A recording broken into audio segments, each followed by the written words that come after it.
Болса демеушіліктер болса істелуге болады. Торғайдың ауыз толтырып айтарлық көрінісі қазір тек мына мұражайларда естелік ретінде сақталған.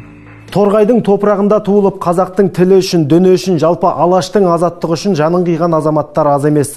Торғай батырлардың, жыраулардың, ақындардың мекені. Торғайдың тарихының тереңдігі соншалық, мына шағын ғана ауданда бір емес 5 мұражай бар.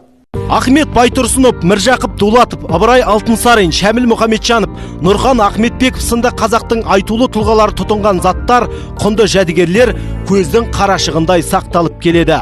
Тарихи дүниелардың бірі Ахметтің кезінде өзі отырған, еш жерден де сіздер таба алмайтын бүгін таңда біздің мұражайдан төр алып отқан мынау ағаш диванды көріп отырсыздар.